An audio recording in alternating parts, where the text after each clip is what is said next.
Welcome in to Stop the Takes. We are live on YouTube. Back live. Our QB rankings video dropped yesterday. We hyped that up for a bit, but we are back live, instantly reacting to Shedeur Sanders' debut, his preseason debut, playing tonight. First half is wrapped up. He played the entire first half. What are your immediate thoughts and immediate overreactions, Austin? Dude, I've been impressed. I really have been impressed. Now, we will throw a wet blanket on it a little bit. It wasn't all good, all right? The stat line right now, if you go look at the stat line, Dakota, he's been damn near perfect, right? I mean, so I get that, and he has made some great plays, but, maybe should have thrown a pick in there, maybe hold on to the ball a little too long here and there. But overall, dude, it's been a really good debut for Shedeur. Yeah, completely agree. He started off what looked a little rocky, but has settled in there, made a few really good throws. And yeah, overall, I would say he has looked honestly impressive. So let's kind of go a little bit almost drive by drive here. Let's break it down. On his first drive, I think they went 3 and out. And he had one pass attempt in there, I believe. But first drive wasn't super impressive to start the game. They had a handoff and then did a short pass. He had a decent completion on 3rd and 5. The guy kind of bobbled it before, getting it corralled, and then was just short of the first down marker. But, first drive, 3 and out.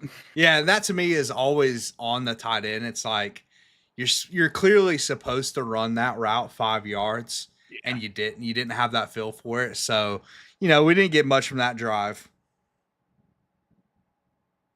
Yeah, not really. And then comes back on the next one. And I think that's when he really started to get into his own.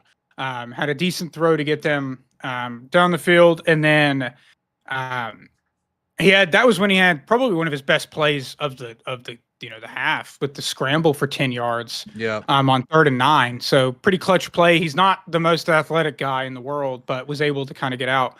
And then, had the moment later. So that drive was probably one of his best. It ended up fizzling out there at the end, but and that was the 4th and 1 though, wasn't it? Oh yeah, so that was the 4th and 1 drive. So it's kind of on him. So you want to walk us through what happened there? So yeah, like you said, this drive was going really well. He's actually had a couple scrambles in this game that have been really impressive. Yeah. And this is not something he typically did at Colorado. But yeah, that 4th and 1 was I think the worst play of the half. So, I mean, 4th and 1, we're obviously just trying to get past the sticks here. So it's a bunch of quick routes. And then Shedeur tries to play hero ball, dude. He ran about 20 yards backwards. Thankfully got rid of the ball. Or else that would have been a massive loss, right? That would have given Panthers good field position. That was bad, Shedeur. He did that a lot at Colorado. Trying to play hero ball with a lot of bad players on that team, especially when he first got there.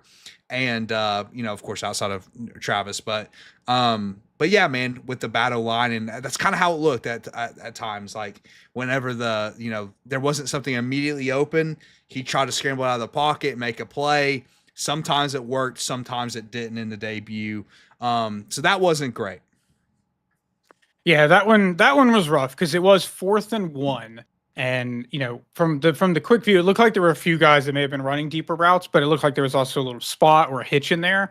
And yeah, you're right. He's doing what I think it was that Caleb moment as well, where Caleb Williams last season, learned pretty quickly that the athleticism of defensive linemen in the NFL, a little bit better than in college, especially in the defunct Pac-12. Yes. And then in the Big 12, where Colorado was at last year. You're working with some different athletes there on the defensive line. And yeah, he found that out the hard way on that play where he kept trying to do the flip back and forth, which I would say is very Russell Wilson-esque. I think he's probably instilled some bad habits in young quarterbacks of the magician aspect he had of being able to flip his hips and turn around as quickly as he could. But you don't have the athleticism of Russ. You just don't. So that was a promising drive that was cut short by, at the end of the day, something that, to your point when we started this, doesn't show up on paper really. It doesn't show up in the box score that a drive ended Sure. because of a bad decision by Shedeur at the end of the day. Yeah, it was a bad decision. You just want to see him get the ball out there. Yeah. But I mean, I will say though, as far as athleticism, it's interesting. I mean, again, very small sample size. All of this is on a small sample size. We're not going to overreact to anything. That's kind of the point of our channel. We don't want to overreact to anything. But on a small sample, he was showing some solid athleticism as far as the scrambles and stuff in this game are concerned, which again is not something he did a ton at Colorado. But yeah, and then I think that next drive was the 3rd and 7 throw that just kind of looked like he airmailed it. I think that's maybe when he had Dylan Sampson kind of open there and missed him. So the start was a little bit rough, dude. The first 3 drives, it was some good in there, some bad, but then it's when the Panthers muffed the punt and then the Browns get it in the red zone that Shedeur like really showed what he had. Yeah, and that's the thing that again doesn't show up in his box score necessarily. But again, the nuance to all of this, the muffed punt happens, and then they get the ball basically in the red zone. You know, they get it at the 10. Yeah, it was at the 10. Yeah, and but then again, box score watching, we would say they got bailed out a little bit with the muffed punt, but the throw that he made on the touchdown, man. his first touchdown pass was beautiful. It was an NFL throw rolling to his left, set his feet, and fit it into a very tight window. It was a tight window, man. It's one of those throws. It's like if you don't have the arm, and that's the question about Shedeur coming out, right? Is the arm like elite? And if you don't have a good arm in that spot, dude, you are not making that throw. That's just the reality. You cannot fit it in that window. So that was, I mean, it was a beautiful throw by Shedeur. And listen, dude, everything gets harder in the red zone, man. Especially for a young quarterback, it gets harder to score, especially in the NFL in the red zone. So that was extremely impressive to fit that ball in there. Yeah, and it was basically what looked like a shallow crosser that ran to the end of back left corner of the end zone, gets it over the flat safety, and then basically next to the safety that was running alongside that receiver. So was an impressive throw. Probably his best of the game. It probably was that tight window throw. Yeah, but not to say he didn't have others, because he did have a couple other tight window throws that were really good. So that got things going. He scores his first touchdown, and to be honest, it almost seemed like that kind of got the monkey off his back a little bit, because I felt like he settled down a bit more after that. And then their next drive, I think they got a few first downs, and then I think that was the drive where he had the other bad example of running backwards and I think it was on 3rd down, he ended up just trying to do the flip back and forth thing and ended up, making it out of it, to be honest. He rolled to his left originally, I believe, and managed to flip his hips and broke a D end. And then ran to the right and didn't get rid of the ball, though. And he ran out of bounds for a 1-yard loss, which was technically a sack. But on this drive as well, we forgot to touch on when they were backed up, right? They were backed up in their own end zone. He had that beautiful third and 8 play where he stood in, took a hit. Two defenders hit him at the same time, dude, and he made that beautiful throw downfield. That was fantastic, dude. That honestly, that may have been his best play. I mean, he was standing in the end. Like if he gets sacked there, that's a safety. I mean, the ball's going the other way, and he stood in there and made a beautiful throw. So, like you said, after he threw that touchdown, it really did seem like he just settled into the game a little bit and was just a little bit less nervous. Because that was a phenomenal play, even though that drive, because you're right, at the end of the drive, it was another situation where, okay, he's running back, he's going to try to make a play, and he just couldn't find somebody. Which you want that a little bit, right? Like in certain situations, you want that. Our biggest problem with the 4th and 1 is like, well, it's 4th and 1, dude. Like you're just hit a dig, hit the dump off play or whatever. But we're nitpicking, man. Overall, this was a good debut. Yeah, we have 14 people watching live right now, so appreciate everybody tuning in. If you're new to the channel, we are Stop the Takes. Our entire thing is just talking ball. We are here to eliminate the hot take, discourse that is in football right now. And as you can tell by listening into this, every conversation is much more nuanced than Stephen A. proclaiming, which he will do after looking at this halftime box score of a game he did not watch at all. Yeah. We know for a fact that man was playing freaking solitaire on his phone, and he's going to talk about how Shedeur is the greatest quarterback ever, which is, again, it's the nuance, right? It's the over-exaggeration in that side versus the other side where it's also not that he played bad. right? Like it's the middle ground of like he wasn't elite, but he did play well. So Yes, he did I play appreciate well. people for tuning in. If you're new, please subscribe and shoot some comments and let us know what you all think of how Shedeur played so far in the first half. But yeah, it's a good point bringing up that play because that was arguably his best one as well because he stood in his own end zone and got hit and delivered a strike on what looked like a dig route, which was placed perfectly. So kept that drive alive, but then did fizzle out with the running backwards thing. And then they get the ball back and have you know a pretty spectacular drive. In the 2-minute drill, leads Yep. the team down the field and then throws another beautiful pass. Another But started off with sorry, with the pass to Floria, the Kent State Golden Oh yeah, Flash. what a catch by that guy, What a dude. catch! What a catch! One-handed But it was also a catch. solid throw. It was, dude. It was. And that's something that we have to bring to this conversation as well. Like some people were debating whether Shedeur was set up to fail in this debut. I think that was overboard. They're giving the guy the start. You're not going to play your starters in a preseason game. Most teams don't. So I mean, and the Browns roster is not that deep right now. So Shedeur was playing with a pretty ragtag, group of players here, and we're still finding a way to make a plays, man. And you're right. This drive was fantastic. Ended in another fantastic touchdown throw. That was a pretty tight window. It wasn't as tight as a window as the first throw.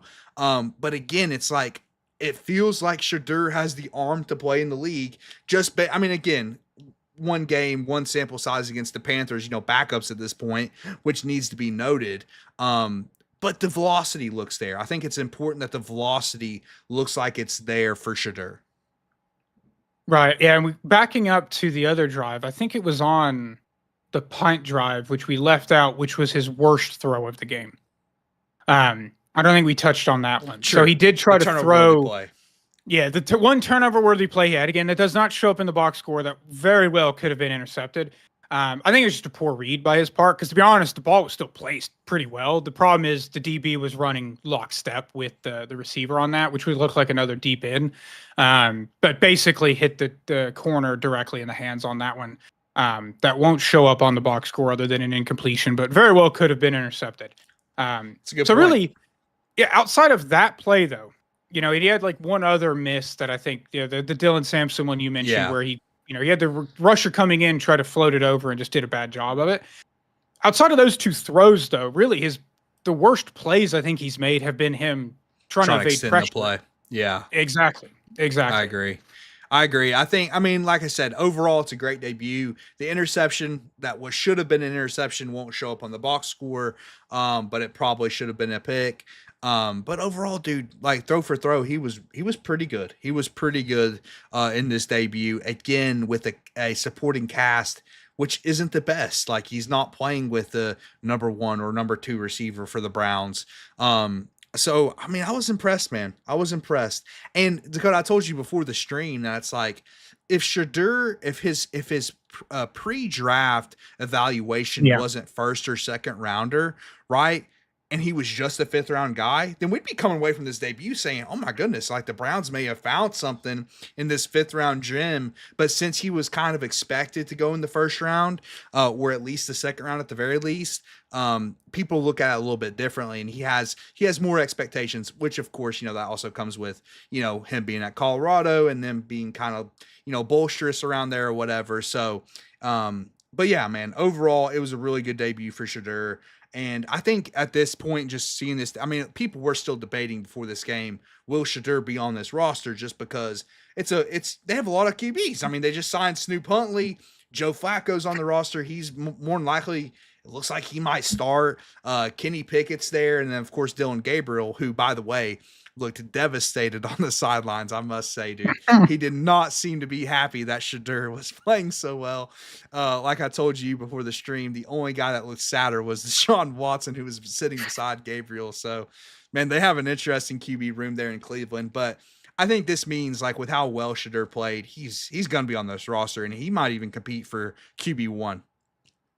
Yeah, and your point to the guys he's playing with, I think it's worth noting Caden Davis. He's technically a wide receiver, which is interesting because he did not look very quick. But that guy was playing at Northwest Missouri State, and he is a 26-year-old rookie, I think. There you go. Um, There you go. So that's who caught both ideal. touchdowns. Yeah, I mean, honestly, great debut for this guy too, catching 2 touchdowns in his opening, in his debut as well. Yeah, but sure. Those are the guys that Shedeur was playing with. So, but yeah, you're right, and it's very interesting because this is such a unique situation in terms of a 5th-round pick having this much scrutiny and eyes on them. And at the end of the day, he was drafted in the 5th round. But you're right, like people are still treating this like a 1st-round pick, and he has to live up to that expectation simply because of what the narrative was going into the draft. Exactly. It didn't matter what actually happened in the draft. It was just the narrative going into it that we just everything. Threw that out about actually what happened. I will say though, I do hope, which the Shouty shows won't do this. The Shouty shows are going to declare this the greatest preseason game of all time. They won't mention about how he should have had a pick in there, and they're going to declare Shedeur Sanders QB1. I hope though that fans can see it as okay. It's one preseason start against what was mostly backups. But hey, you may have found your starting quarterback in the 5th round of this year's draft, which is great. That's great news for the Browns, who have been in QB hell since the Deshaun Watson deal. Yeah, the game's now back on. The Panthers have the ball, so curious to see if he does play a little bit more here in the second half. Let's see if he comes back out. But yeah, you're right.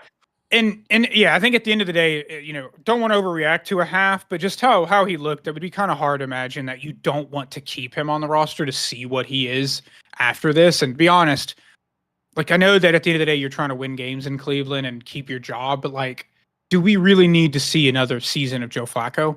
No, we don't. Like we just don't. You need to see the guy. We don't need to see Snoop Huntley either. I'm sorry. You need to see the 2 guys you drafted. They need to find a way onto the roster. And you don't need to see Kenny Pickett really either, but sure. Yeah, I mean, in terms of a debut so far, I would say impressed. I would say he did more than I thought he would. If he can eliminate, and it comes back to like even with Caleb Williams and some other young quarterbacks that come into the league where you're so used to playing hero ball. Yeah. You're the best player on the field in college, and the NFL is just different, and you've got to learn to just. I think that's the hardest thing for quarterbacks to deal with now because. Back in the day when you're just a pocket passer, your processing is just immediate. You throw the ball, take the snap, you throw the ball. But now it's like extend the play, and that just doesn't work as efficiently in the NFL. So really that would be my biggest critique is if he can clean that up and learn to live to play another down. Because the longer you extend, sometimes the more catastrophic it can be. He also, I mean, I'll reiterate, he answered some questions I had, like, because he didn't really show the elite athleticism in college and he didn't show the arm strength. And I felt like those things were on display. He might be more athletic than I thought. Maybe he can scramble a little bit more than I thought. And also he made a couple tight window red zone throws that are NFL type throws. I mean, those will play in the league. And one of them were with most of, I wouldn't say most of the Panther starters, at least some of the Panther starters still on the field. So yeah, man, I agree. I'm overall impressed. We need to see more before we're sitting here saying that he's, going to be an all-time great or even start, right? He still has to earn this job. But I'll also agree with your point about like, we don't need to see Flacco start. You just should at least if it's not going to be Shedeur, it should be Dylan Gabriel when he comes back from injury. So yeah, that's what I hope the Browns do. I do think they're job security wise. I think Kevin Stefanski and the GM are actually pretty safe. Like, I don't think they've been blamed for this Deshaun Watson debacle, which they really shouldn't be. And because they've been good outside of that, right? If you just take out that one decision, like the Browns have been a decently ran organization over the last couple of years, which again, that's a big decision. You can't just completely ignore that. But yeah, I would love to see one of the rookies have a chance this year and see if you got somebody, see if you stole a franchise quarterback late in the draft. And then maybe they don't have to use their 2 first-round picks they'll have next year to go get another quarterback. Yeah. Yeah, and it's an interesting scenario because I do think that Haslam is like accepted that the Shedeur thing is on him, that the Deshaun thing is on him. Correct. Andrew Berry has been a solid GM, and Stefanski's obviously won like Coach of the Year. He's been very good coach when the team hasn't been terrible, specifically at quarterback. So yeah, we'll see what happens. We appreciate everybody that joined live. Please like, share, subscribe, do all that fun stuff. We really appreciate any and all the support. Leave some comments. Let us know what you think. We'd love to see what you all think. And then keep in mind, the people who did tune in live or watch this, just remember what we talked about when Stephen A. and Colin Coward and Emmanuel Acho, these Shouty Show guys just start making these proclamations and saying the most ridiculous versions, and also reference this when you watch that too, and see if they actually watch the game or not. Because I think that's the thing I'm going to focus on the most this year. Is we will have watched all of these games, and when we talk about it, and then while paying attention to them and seeing like, you clearly didn't see what he actually did. You looked at the box score and made judgment off of that. Yeah, you'll see a lot of that throughout the season from the Shouty shows. They won't talk about the almost interception or anything like that. But yeah, I also, before we go, got to give a quick shout out to Bryce Young and T-Mac. They were slinging it out there, man. Bryce looked good. T-Mac looked good. Even though he probably dropped a touchdown pass or he just wasn't aware the ball was coming to him. So yeah, quick shout to Bryce. I'm very interested to see what he does this season. Yeah, shouting out some other rookies too. Our boy Dylan Sampson, have to shout out him. D-Samp. He looked decent. He had only a couple carries. He was open on that one play. Didn't get hit by Shedeur on it, and then they just started pounding the ball to Amani Marshall for some reason. Is Shedeur coming back in, by the way? I went to commercial. Oh, shoot. We'll see. We'll have to stay live until he does, or it does. But one other, I want to shout out Jimmy Horn Jr. as well. Teammate to Shedeur Sanders. He had 3 catches in the first half. And then both of the Panthers' rookie edge rushers had, a decent start, especially Nick Scourton. He's already gotten in there and gotten a couple TFLs and a sack. So other rookies are playing tonight, obviously, besides Shedeur. We were focused on him for this, but there's some other guys for the first time playing football out there as well, which I think a lot of people don't know or don't recognize. So true that. Yeah, it's still a commercial, so we'll let it roll. But yeah, again, appreciate everybody that tuned in or for watching this. Appreciate the support. And let us know what you thought of Shedeur's debut, and we'll catch up next time. But until then, thanks for talking ball with us.